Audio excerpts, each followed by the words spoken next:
لا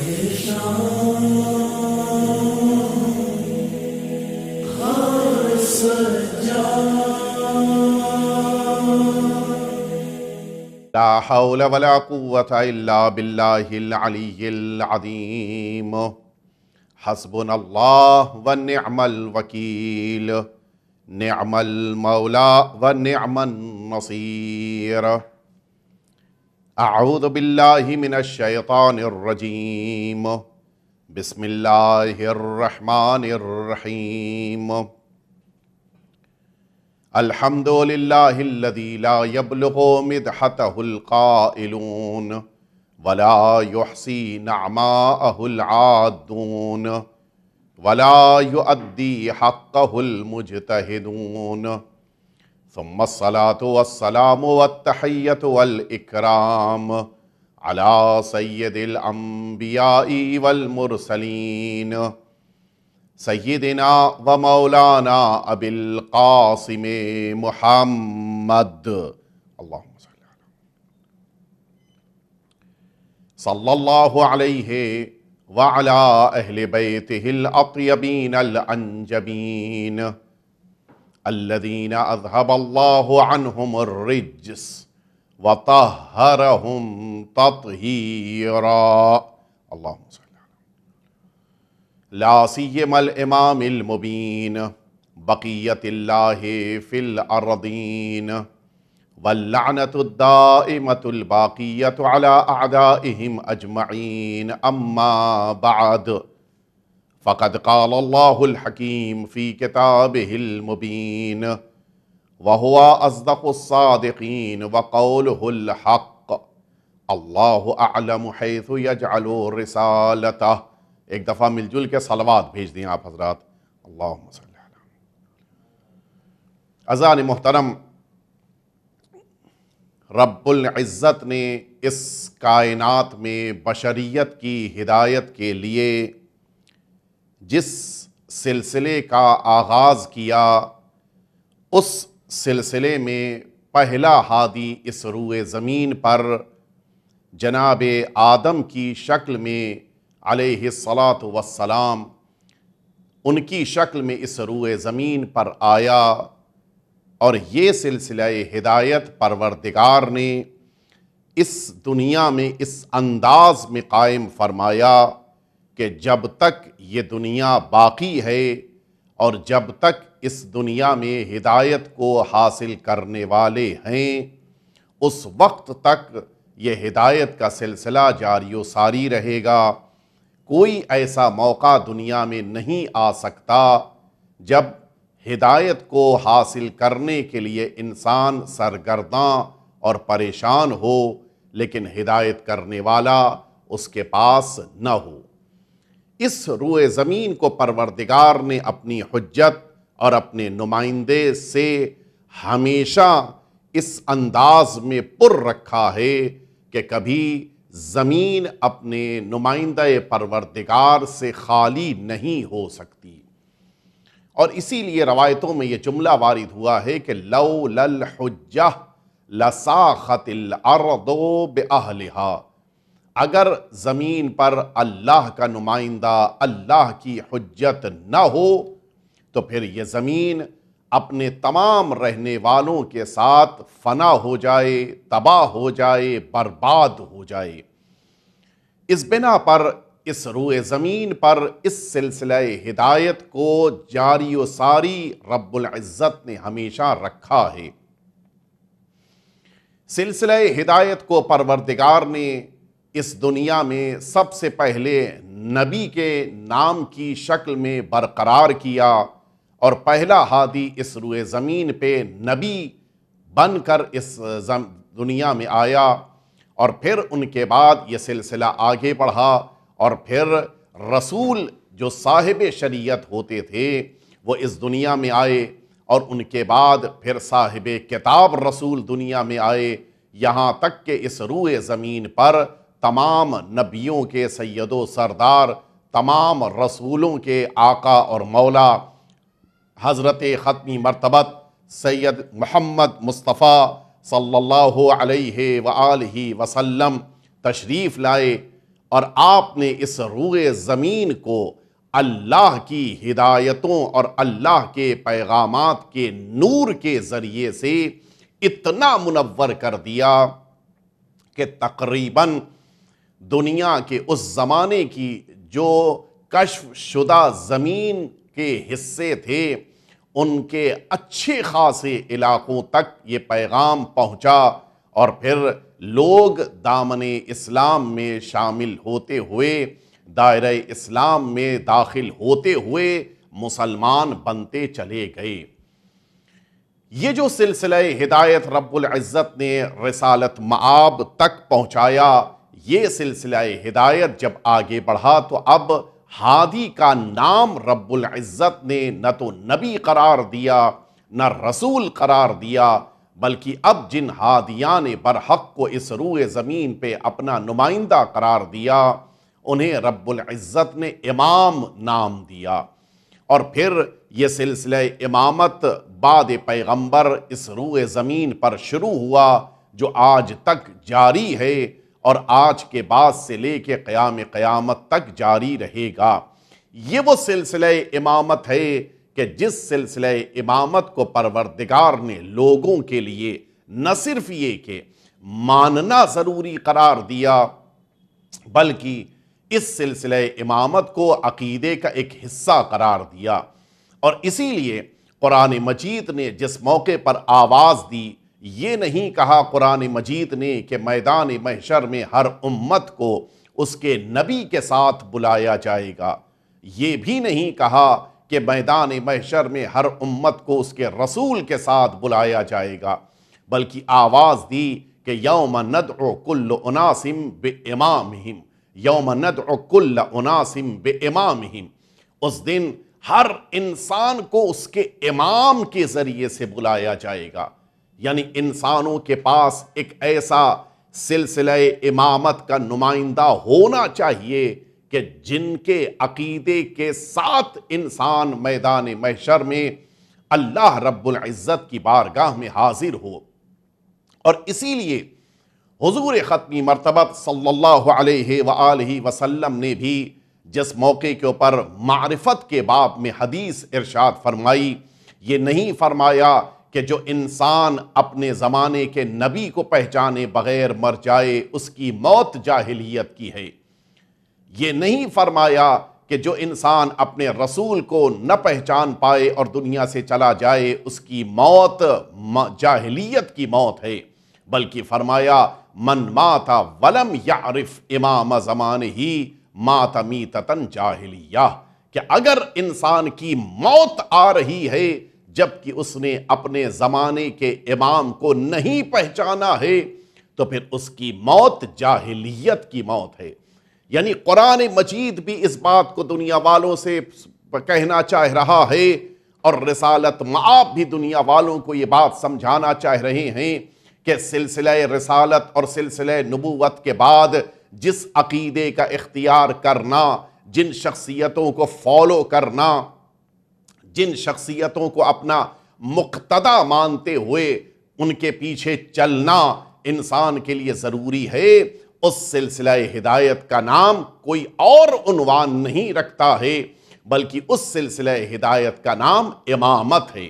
اور اس امامت کو قبول کرنا، دل و جان سے ماننا اور پھر ان کے پیچھے چلنا سارے لوگوں کے لیے اس اعتبار سے ضروری ہے کہ اللہ نے بھی ان کی اطاعت کا حکم دیا ہے، اطیعوا اللہ و اطیعوا الرسول و اولی الامر منکم،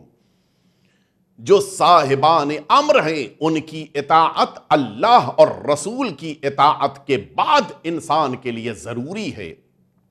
یہ ولی امر کون ہیں؟ تفصیلی بحث ہے کہ جس کی طرف مجھے نہیں لے کر جانا ہے۔ یہ ولی امر وہی ہیں کہ جن کے لیے قرآن مجید نے بار بار متوجہ کرایا ہے کہ اللہ کے امر کو اپنے پاس قرار دینے والے افراد امام ہوتے ہیں۔ قرآن مجید کہہ رہا ہے کہ وَجَعَلْنَاهُمْ أَئِمَّةً يَهْدُونَ بِأَمْرِنَا، ہم نے امام بنایا ان لوگوں کو، یہ لوگ ہمارے امر سے ہدایت کرتے ہیں۔ یعنی ان کے پاس اللہ کا امر ہوتا ہے، اللہ کا امر رکھنے والا ہی ولی امر کہلاتا ہے، اور ولی امر جس کو قرار دیا اللہ نے وہ امام ہوگا، اس دوسری آیے شریفہ سے یہ بات سمجھ میں آتی ہے۔ میں اپنے گفتگو کے اس مرحلے کو مختصر کرتے ہوئے عرض کروں کہ انسانوں کی جہاں یہ ذمہ داری ہے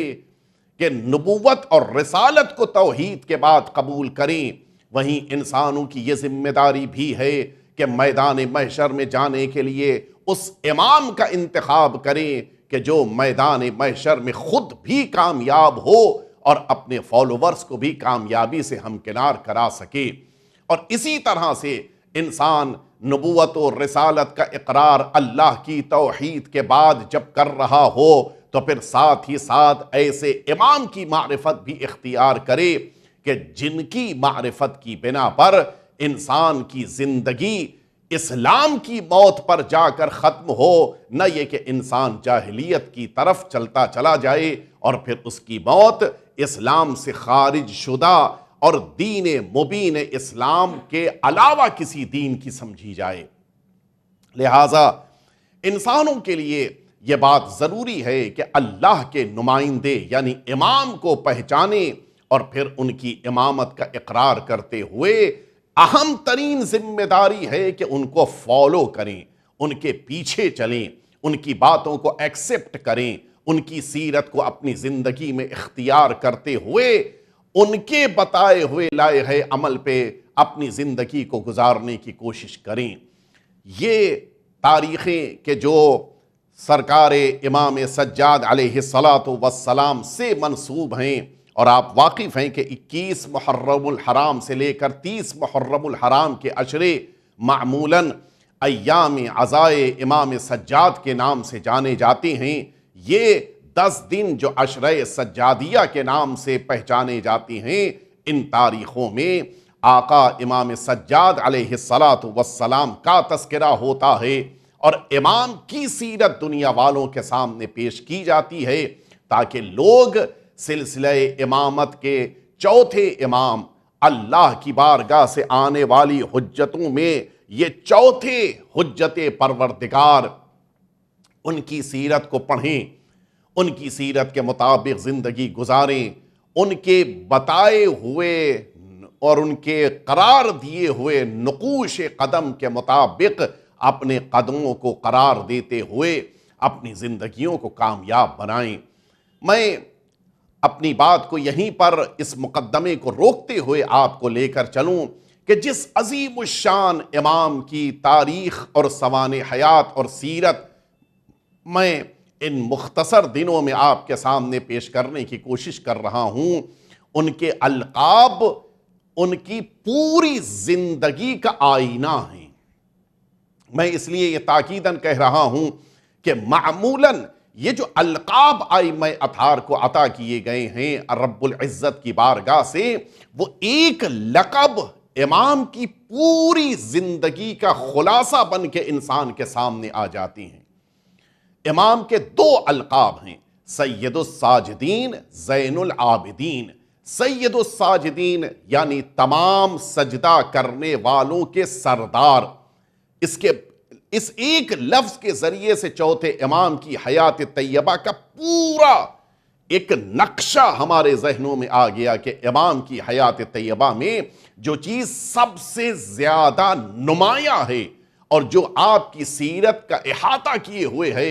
وہ آپ کے سجدے ہیں، اور اسی طرح سے آپ کا وہ لقب کہ زین العابدین۔ مجھے اگر وقت ملا تو میں عرض کروں گا کسی تقریر میں کہ امام کو کیوں زین العابدین کہا جاتا ہے، کیوں سید الساجدین کہا جاتا ہے، لیکن اس وقت جس بات کی طرف متوجہ کرانا چاہ رہا ہوں کہ یہ 2 الفاظ خود امام کی پوری سیرت کو پیش کرنے کے لیے کافی ہیں۔ یعنی اگر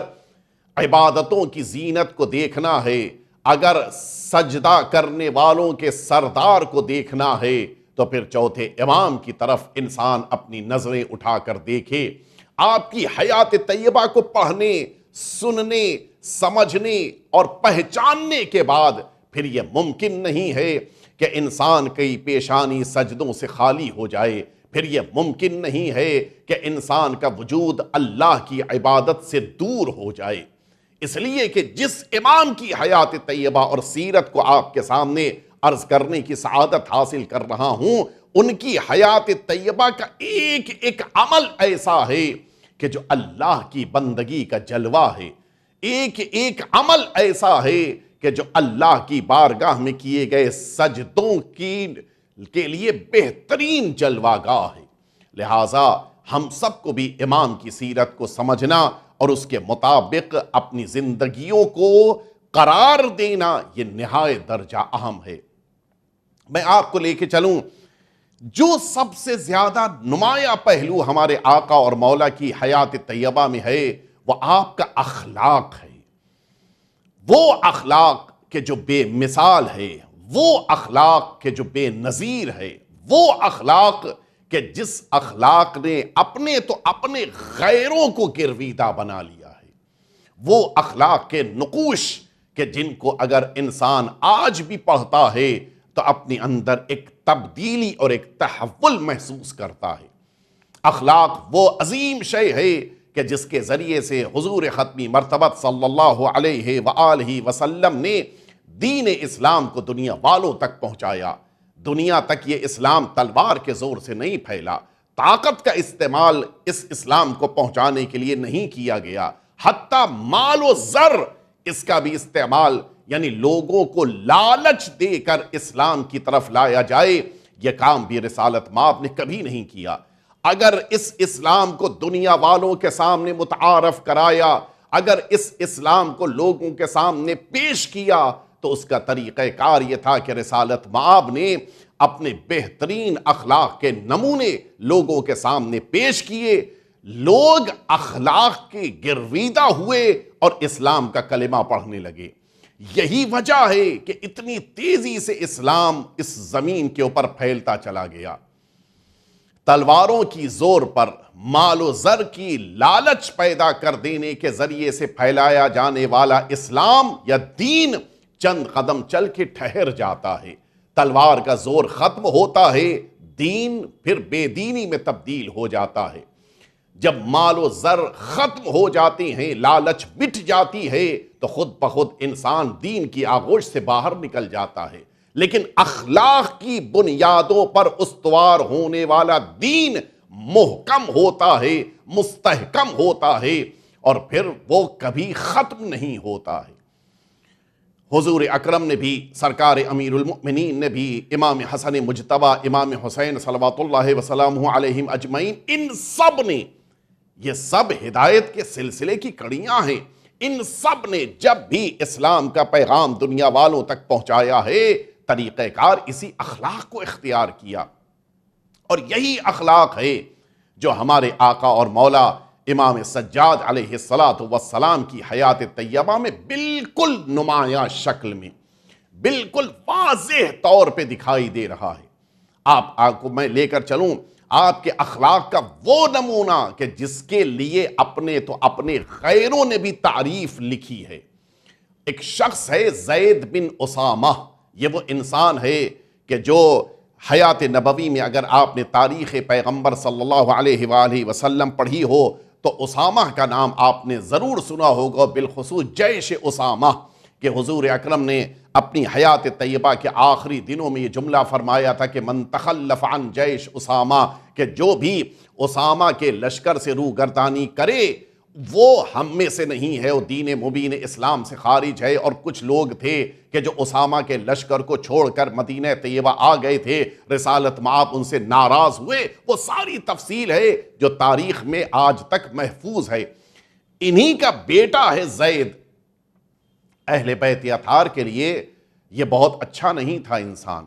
اہل بیت اطہار کا عقیدہ نہیں ہے، اہل بیت اطہار کی امامت کا قائل نہیں ہے، ولایت اہل بیت اطہار کو قبول نہیں کیا ہے، حتیٰ اہل بیت اطہار کے خلاف بہت سے کام ہوئے جن کاموں میں یہ گھرانہ دکھائی دیتا ہے۔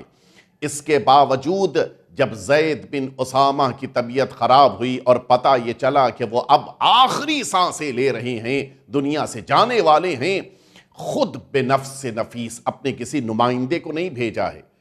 اپنے کسی آدمی کو، اپنے کسی صحابی کو، اپنے کسی خاندان کی فرد کو، اپنے کسی غلام کو نہیں، خود بے نفس نفیس امام ان سے ملاقات کے لیے تشریف لے گئے، اور جس موقع کے اوپر زید کے سرہانے عیادت کے لیے تشریف لے جاتے وقت پہنچے، سرہانے جا کے کھڑے ہوئے، گفتگو شروع ہوئی، زید کیا حال ہے؟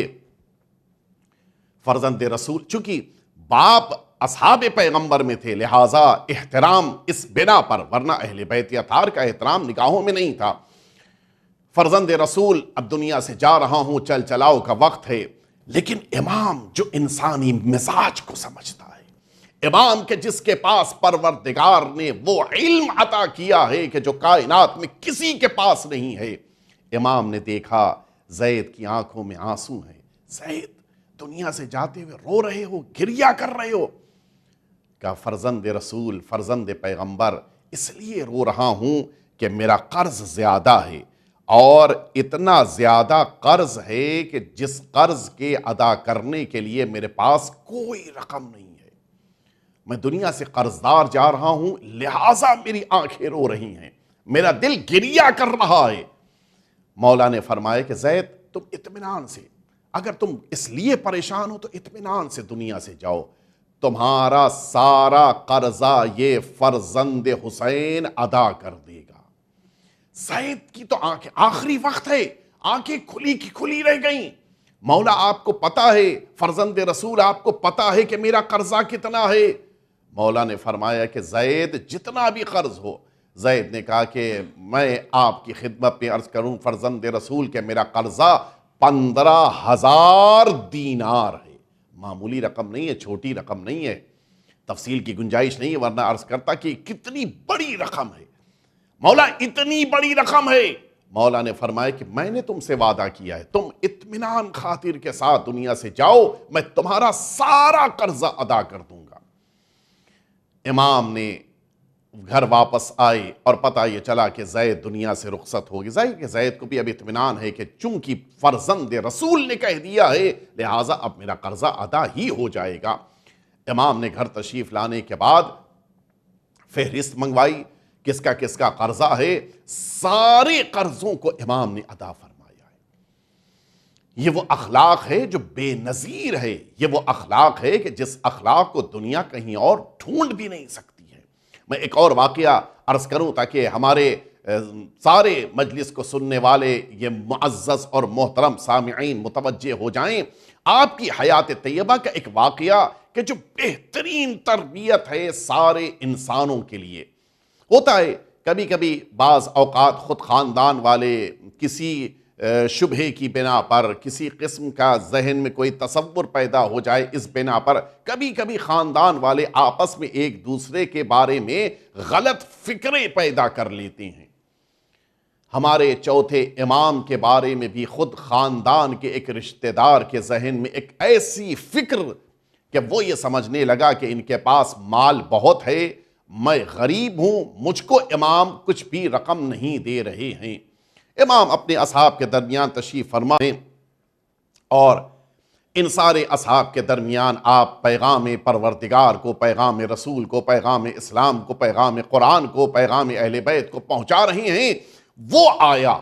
اور آنے کے بعد وہیں دروازے پہ کھڑے ہو کر نہ سلام نہ خیریت پوچھنا، یہ ساری چیزیں تو دور کی بات، وہیں سے دروازے پہ کھڑے ہو کر اس نے امام کے بارے میں نہ جانے جتنے برے کلمات استعمال کر سکتا تھا وہ سب استعمال کیے، جتنا اس کے دل میں اس کی زبان پہ آیا سب کہہ ڈالا، اور پھر وہاں سے وہ چلا گیا۔ آپ ذرا سوچیں، انسان اکیلا بیٹھا ہو تو شاید پھر بھی انسان برداشت کر لے جائے، لیکن اگر انسان اپنے دوستوں کے درمیان، اپنے چاہنے والوں کے درمیان، فالوورز کے درمیان، وہ افراد کے جو ان سے عشق رکھتے ہوں ان کے درمیان بیٹھا ہو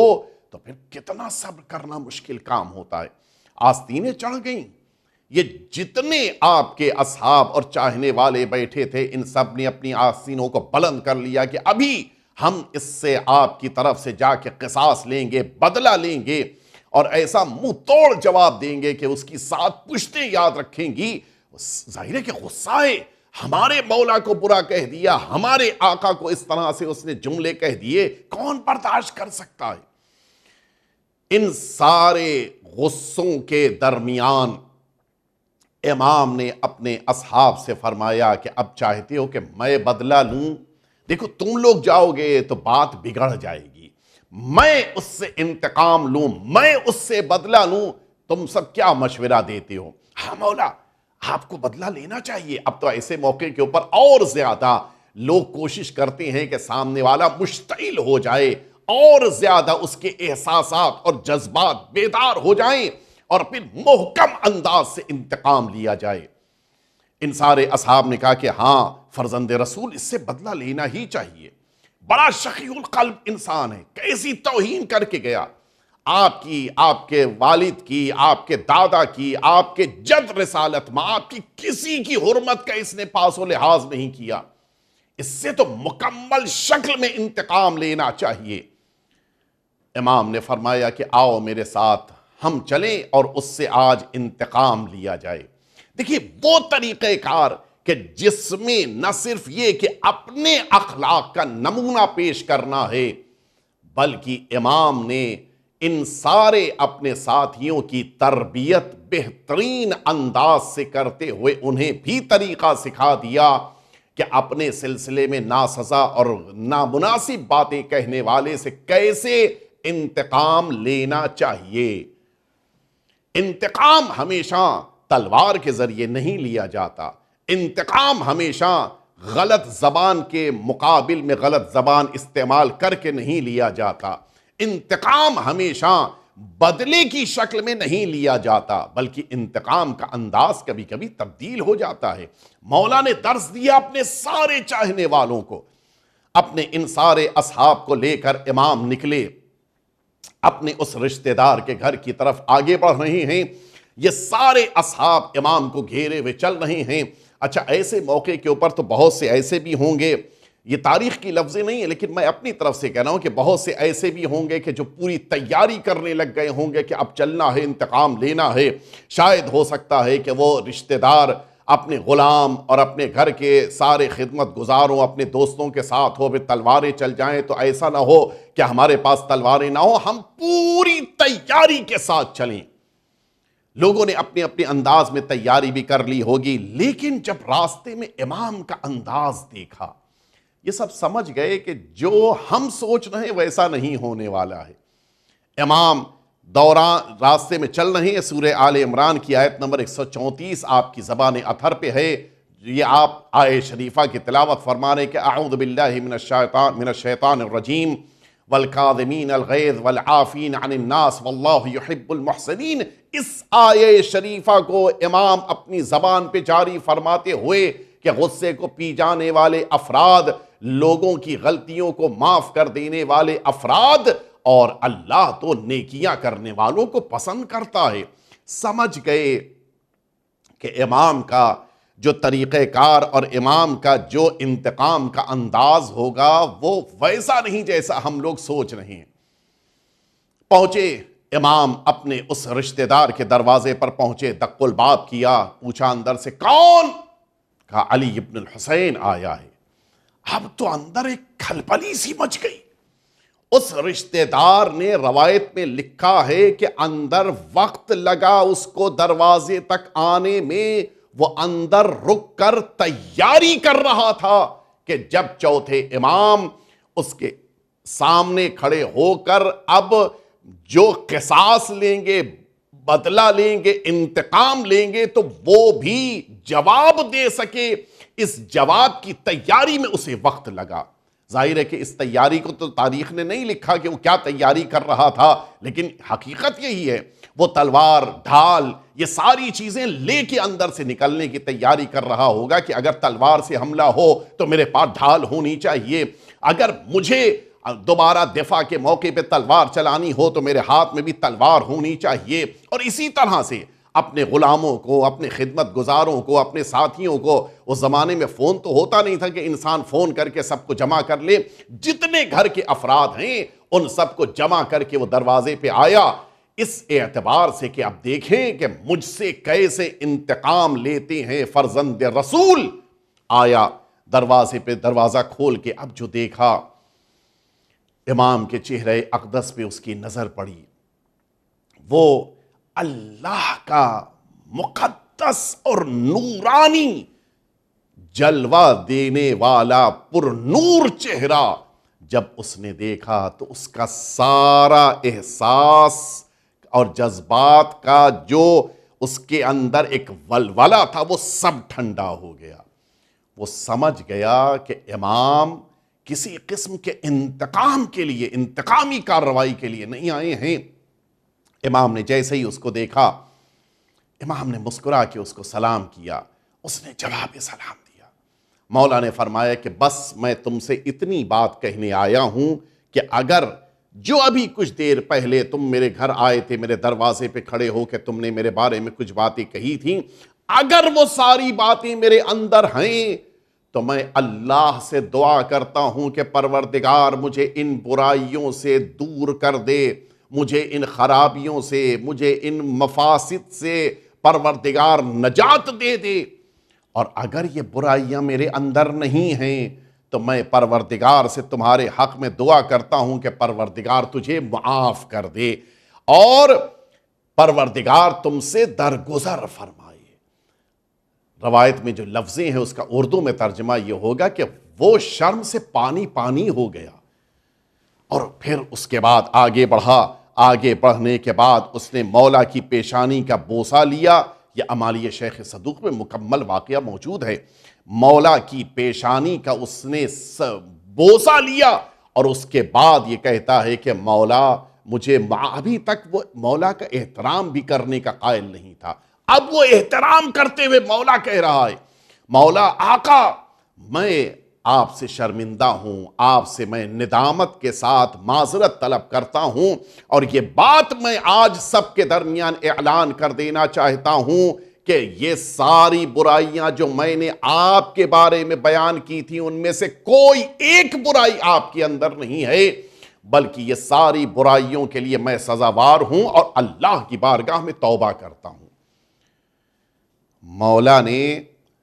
اس کی اس بات کو سنا، اس کو سینے سے لگا لیا۔ دیکھیں اصلاح کا طریقہ، لوگوں کی تربیت کا یہ بے مثل واقعہ ہے کہ جس میں اس طرح سے سامنے والے کا انسان ہونے کے ناطے اس کے اندر یہ تبدیلی اور تحول پیدا کرنا، یہ خاصیت تھی امام کی۔ سارے اصحاب ششدر تعجب سے منظر دیکھ رہے ہیں، ہم نے کیا سوچا تھا اور کیا ہوا۔ حقیقت بھی یہی ہے، اگر امام انتقام کے طور پر جو لفظیں اس نے کہی تھی اس کے مقابل امام کچھ باتیں کہتے، نتیجے میں اختلافات بڑھتے، نتیجے میں جھگڑے شروع ہوتے، شاید ممکن ہے کہ تلواریں تک چل جاتی، یہ ساری چیزیں ایک طرف، لیکن جو امام نے طریقہ کار اختیار کیا، نتیجے میں سامنے والے کی زندگی کو تبدیل کر دیا۔ جو ذہن میں شبہات تھے، جو ذہن میں فکریں تھیں، ان ساری فکروں کو چھوڑ کر وہ امام کا عاشق بن گیا، امام کا خدمت گزار بن گیا۔ یہ وہ اخلاق کا بہترین نمونہ ہے کہ جس کے بارے میں ہمیں کم از کم ان 10 دنوں کے دوران کے جو ہمارے آقا اور مولا سے منسوب تاریخیں ہیں، ان تاریخوں میں اس پر غور کرتے ہوئے جن سے ہمارے دل دکھے ہوں، جن سے ہم کو ایسا لگا ہو کہ ان کی کسی رفتار گفتار سے ہمیں تکلیف پہنچی ہے، کم از کم آقا امام سجاد علیہ السلام کو یاد کرتے ہوئے ان تاریخوں میں انہیں معاف کرنے کا جذبہ، انہیں بخش دینے کا جذبہ، ان کے سلسلے میں اچھی دعائیں اللہ کی بارگاہ میں کرنے کا جذبہ ہمارے اندر ہونا چاہیے۔ امام نے اس روش کے ذریعے سے یہ بھی بتا دیا کہ اللہ سے کیسے دعا ہونی چاہیے۔ خدا را اگر برائیاں میرے اندر ہیں تو میری اصلاح کر دے، اگر برائی میرے اندر نہیں بلکہ مجھ کو برا کہنے والے کے اندر ہے تو پروردگار اس کو معاف کر دے۔ یعنی اس کے کیا معنی ہے کہ میں نے بھی معاف کر دیا، خدا را تو بھی معاف کر دے۔ یہ جذبہ ہمارے اندر ہونا چاہیے۔ حقیقتاً ہمارے چوتھے امام کی حیات طیبہ اخلاق کا وہ بہترین نمونہ ہے کہ جس کو تاریخ انسانیت دوبارہ کہیں اور پیش نہیں کر سکتی۔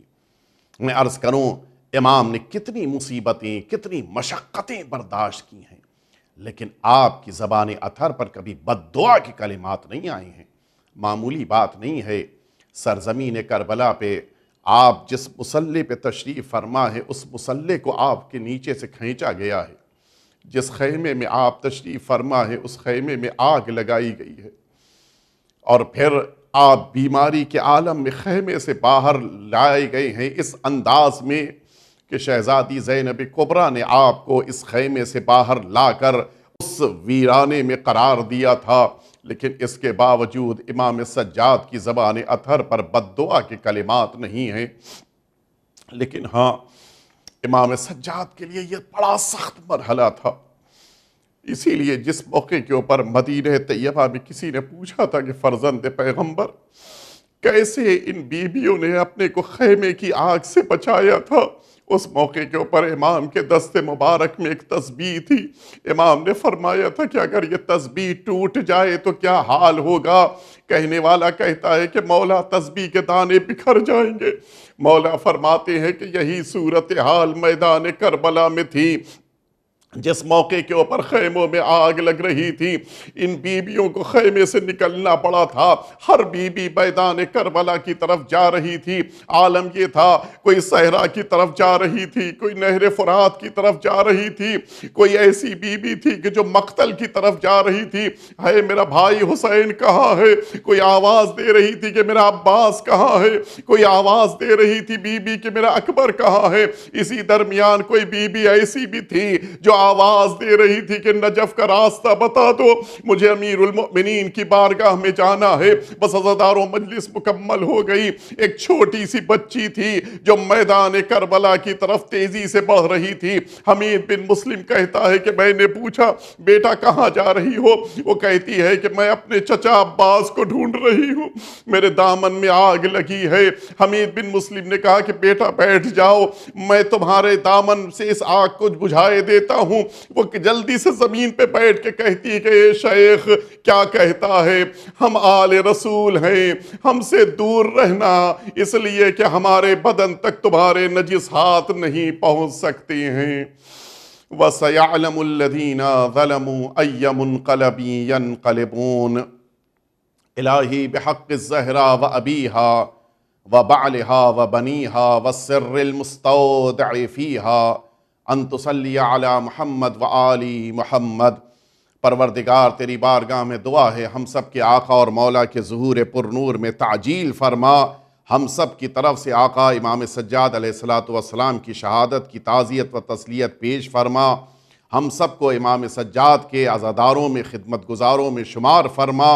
اور امام سجاد کی سیرت پہ عمل کرنے کی ہمیں توفیق عنایت فرما۔ وصلی اللہ علی سیدنا محمد وآلہ الطیبین الطاہرین۔